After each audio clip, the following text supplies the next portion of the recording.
In this video, we will learn 10 new words through short stories.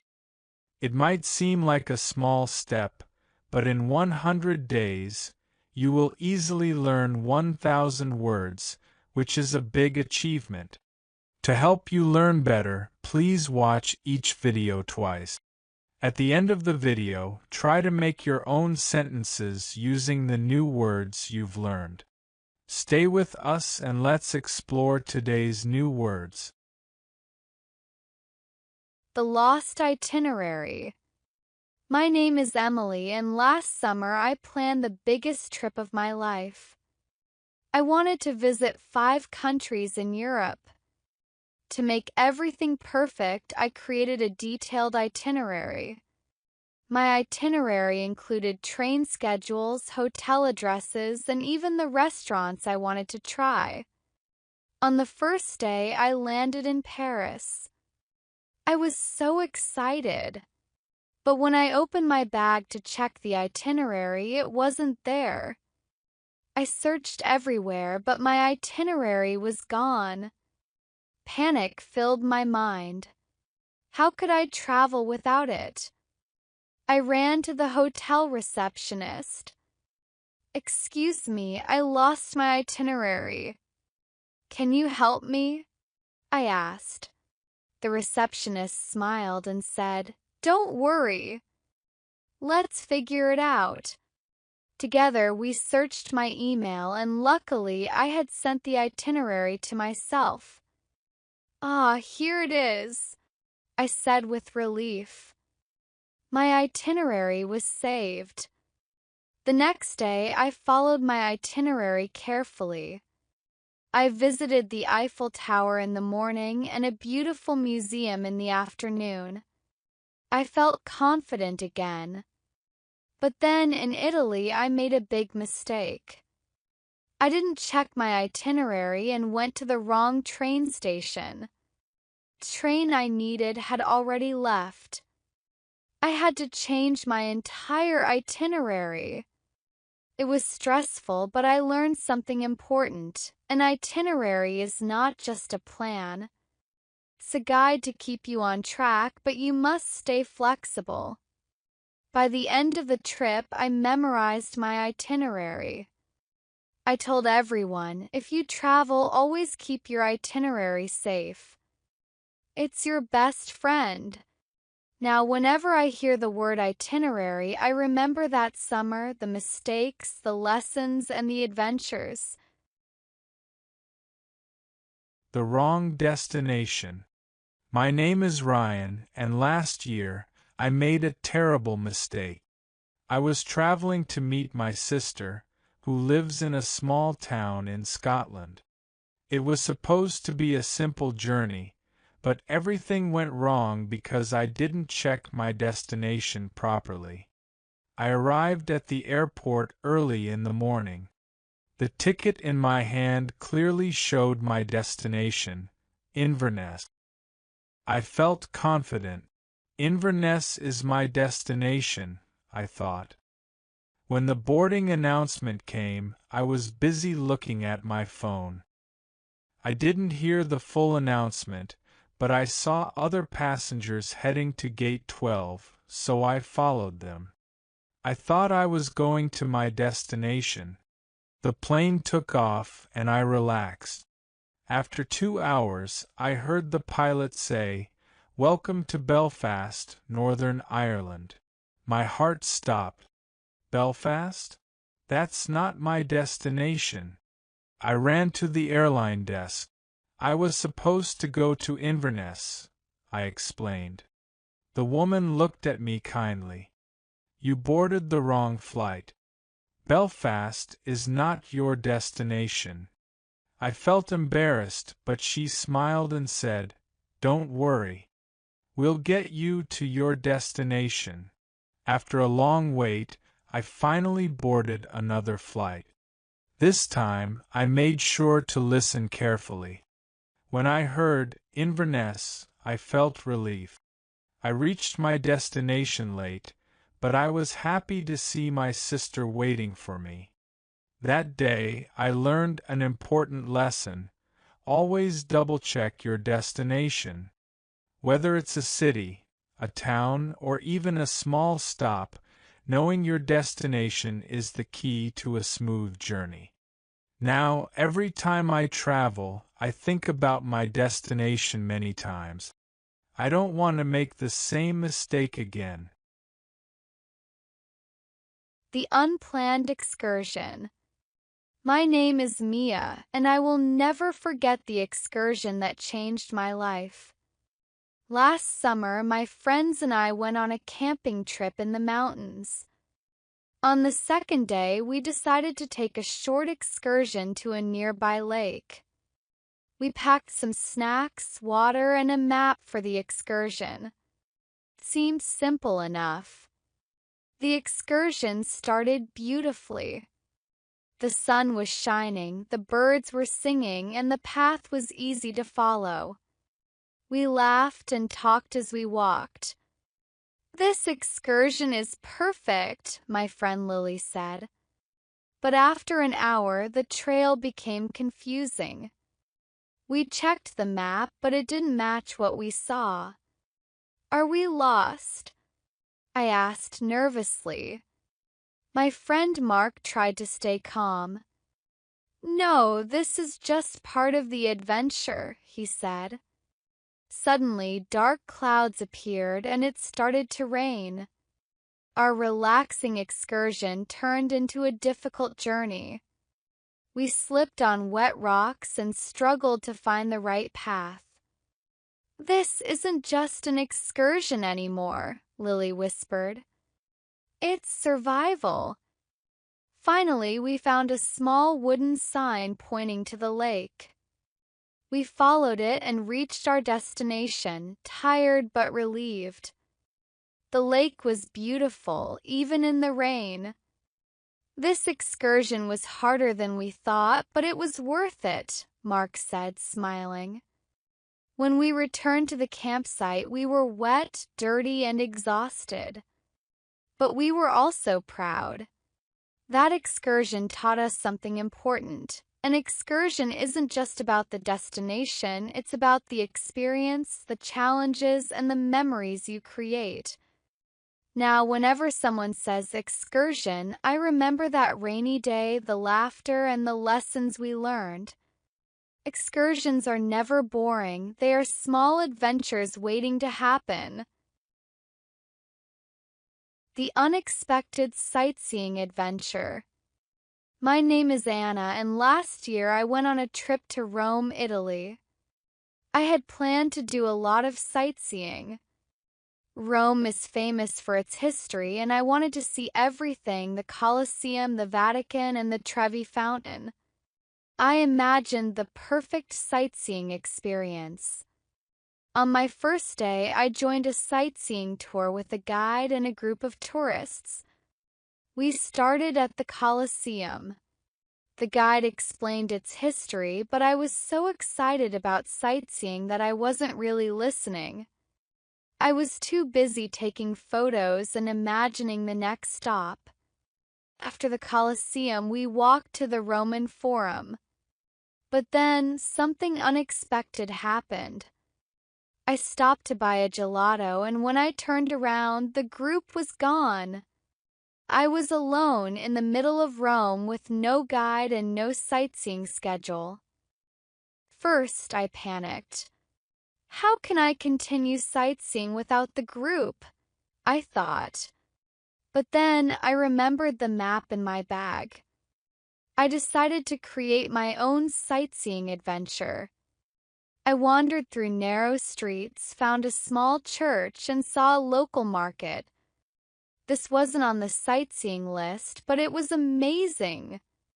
I met a kind old man who told me stories about the city, and he showed me a hidden fountain that wasn't in any guidebook. By the end of the day, I had seen the famous sights and discovered new ones. My sightseeing adventure wasn't perfect, but it was unforgettable. Now I tell everyone, sightseeing is not just about following a guide or a plan. Sometimes the best sightseeing happens when you get lost and explore on your own. That trip taught me that sightseeing is about more than famous places. It's about the people, the moments, and the surprises along the way. The search for accommodation. My name is David, and last winter, I traveled to a small town in the mountains for a snowboarding trip. I was excited about the adventure, but I had one big problem. I forgot to book accommodation. When I arrived, I realized my mistake. The town was full of tourists, and every hotel had a sign that said, "No accommodation available." I walked from one place to another, asking, "Do you have any accommodation?" But the answer was always, "Sorry, we're fully booked." The sun was setting, and the cold wind started to bite my face. I needed accommodation quickly, or I would spend the night outside. I asked a taxi driver if he knew of any accommodation nearby. He smiled and said, "There's a small guest house on the hill. It's not fancy, but it's warm." I rushed to the guest house, hoping for a miracle. When I arrived, the owner, an old woman, greeted me. "Do you have accommodation for tonight?" I asked desperately. She nodded. "You're lucky. I have one small room left." The accommodation was simple: a bed, a heater, and a small window.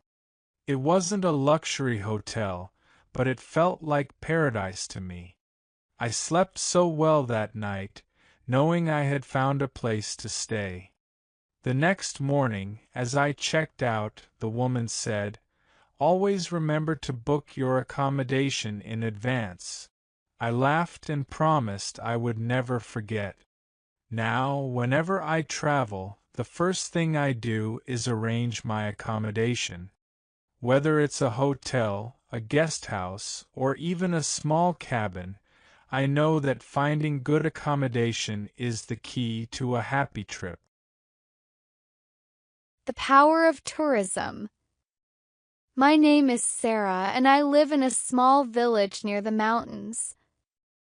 Our village was quiet and peaceful, but we didn't have much money or opportunities. Then one day something changed. Tourism came to our village. They came to see the mountains and stayed in a small guest house. The guest house owner told us, "Tourism is good for the village.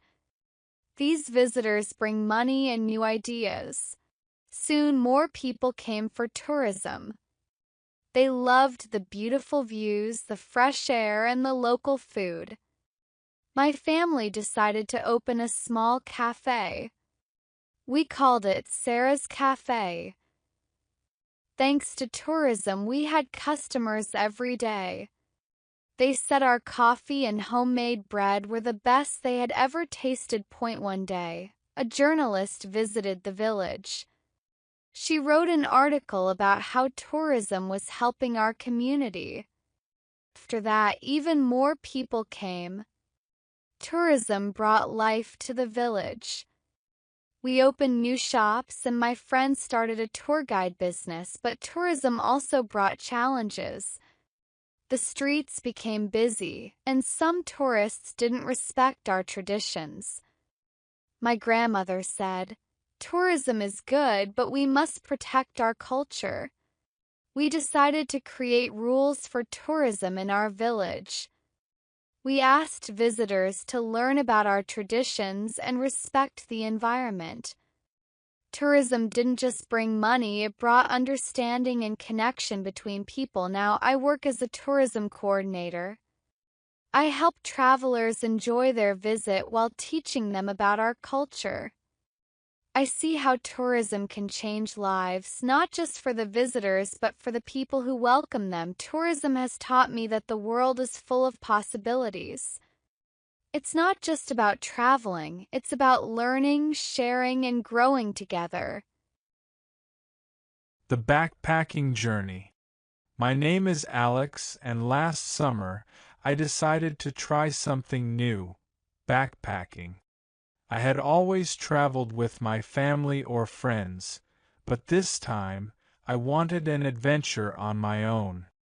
Backpacking sounded perfect, a simple trip with just a backpack and no big plans. I packed everything I needed: clothes, a map, some snacks, and a tent. My backpack felt heavy, but I was excited. Backpacking is about freedom, I told myself. It's not about where you go, but how you experience the journey. My first stop was a small village near a lake. I met other backpacking travelers there. They shared stories about their adventures, like camping under the stars or hiking through forests. Backpacking wasn't just about traveling, it was about meeting people and sharing experiences. One day, while backpacking through a mountain trail, I got lost. The map didn't help, and my phone had no signal. I felt scared, but then I remembered what another backpacker had told me. Backpacking teaches you to trust yourself. I sat down, took a deep breath, and looked around. I noticed a small path I hadn't seen before. Following it, I found my way back to the main trail. That moment made me realize how much backpacking was teaching me about nature, about people, and about myself. By the end of the trip, I had walked through forests, crossed rivers, and slept under the stars. Backpacking was hard sometimes, but it was also amazing. I learned to enjoy the little things, like the sound of birds or the smell of fresh air. Now I tell everyone about my backpacking adventure. If you want to feel free and discover new places, I say, try backpacking. You don't need much, just a backpack and a spirit for adventure. The Mysterious Voyage. My name is Emma, and I've always dreamed of going on a great voyage. I used to read stories about sailors and explorers, wondering what it would be like to take a voyage across the sea. Finally, last year, my dream came true. It all started when I received an old letter from my grandfather. In the letter, he wrote, "Emma, I want you to go on a voyage to discover something special. Follow the map and you'll find it." I was excited and nervous. A voyage? Alone? But I knew I couldn't say no. I packed my bag and boarded a small ship. The captain smiled and said, "Are you ready for your first voyage?" I nodded, even though I felt butterflies in my stomach. The sea was calm at first, and I enjoyed the sound of the waves.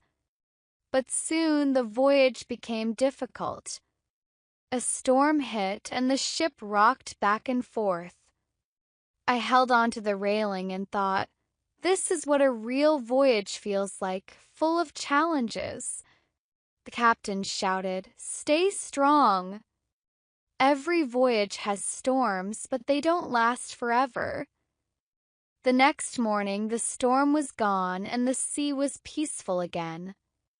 As the voyage continued, I saw dolphins swimming near the ship and islands in the distance.